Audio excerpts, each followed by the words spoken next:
Have you ever tried using yarn instead of braiding hair? Because if this turns out to be better, I am done using synthetic hair. The Brazilian wool yarn that I ordered, I got from Amazon. It came with a pack of 8, so it was more than enough. But you can see that this wool or yarn is kind of like hair. It's got these strands, and I thought it would be perfect to try to use for this hairstyle. So of course, first I'm starting off with my parting. I decided to do like large parts for this style. I didn't want to do them too small because y'all, listen, if you watch my channel, usually it takes me a couple of days to do my braids, and today I only had a couple of hours, so I decided to not do them too small, keep it cute, keep it simple. Here is me setting up my braiding rack. My braiding rack is from Joann's Fabrics, and I spray painted it pink. If you guys are interested in checking it out, I'll have it linked in my products. I'm separating my pieces with a couple of strands on each peg, and that way I'm going to be able to feed in these small pieces just like I would in a knotless braid, and I'll show you guys exactly what I mean. When I tell y'all that I had to search high and low for these rubber bands, you see I only had a couple of them left. I use them for the ends. For my product, I'm using Shine and Jam and Loc'N gel, of course, my two holy grails. So I'm starting off these twists with a knotless braid. If you don't know how to start off a knotless braid, check out this tutorial right here in the cards.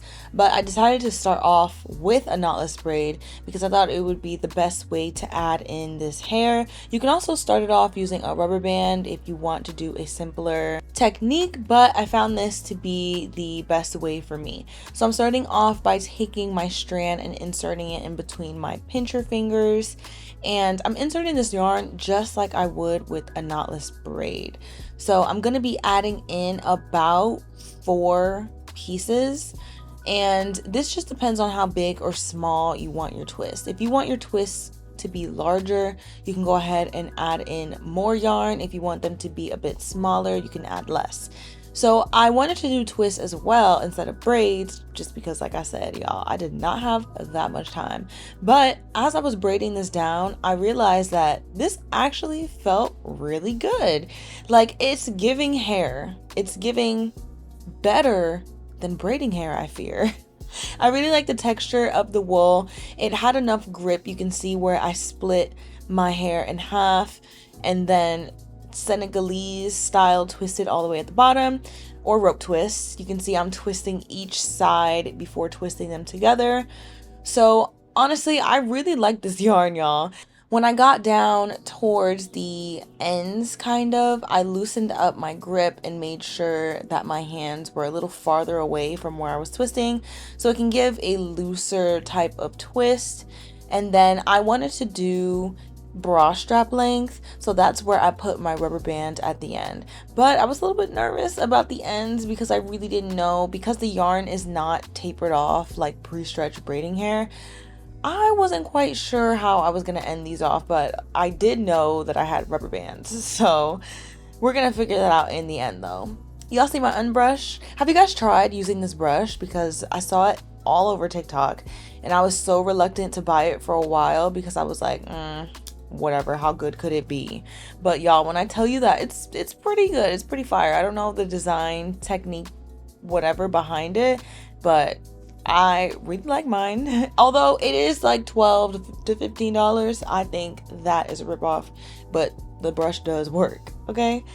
So remember, I'm braiding down about 1 inch, splitting it into 2, and then twisting all the way down. Now for the size of my boxes and the size of my twists, you can see that it matches up really well, and I'm using a brick layer parting to make sure that my twists are falling directly on top of the part. That way you can give your style a fuller look without having to add so many braids or twists. Let's go over one more time how I'm installing it. I'm adding in those pieces in between my pincher fingers, rotating it one, and then adding in another piece. So I always add in using my right hand and adding it in between my left hand's pincher fingers. So in the same way that I do a knotless braid, I'm just using yarn instead. So once my braid is thick enough to where I've added about 3 or 4 pieces, then I braid down 1 inch and then twist the rest of the way down.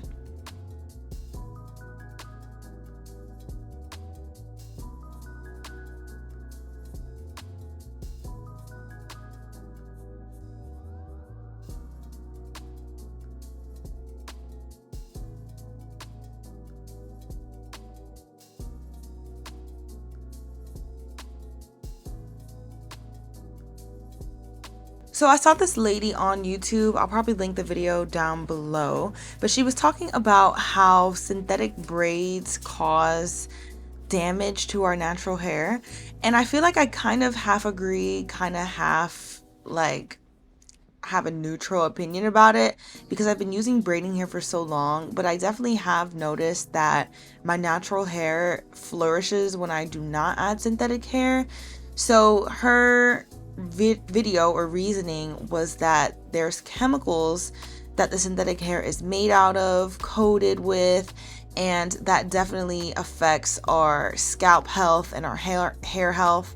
Like, it doesn't allow for our hair to grow out of our scalp the way that it needs to, as well as retain the length. And it can also be very drying for our natural hair. So I pretty much agree with everything that she's saying. So for me, trying these yarn braids was a really good experience, and now I know that I like to use the hair and that it can come out cute. So now I'm able to try other styles with it. I know I did twists with these, but you can see that I definitely could have kept going with the braid all the way down. So I'm imagining like braids or like even small braids using this yarn, and I'm pretty excited to see all of the different styles that I can try with it. I'm curious to know, do you guys have any negative experiences using braiding hair? I know for me, sometimes I do get like an itchy scalp, but you know, time to time I'll just ignore it for the sake of the style. But I did notice that with this yarn that I'm using, I didn't notice any itching.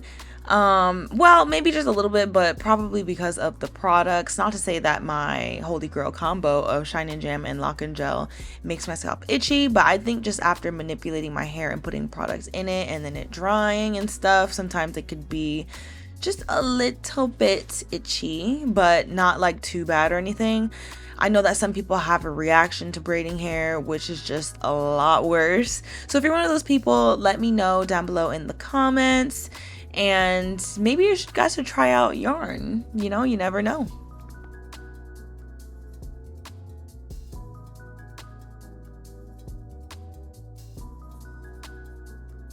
Once I finish all of my twists, you can see that the ends are quite horrendous.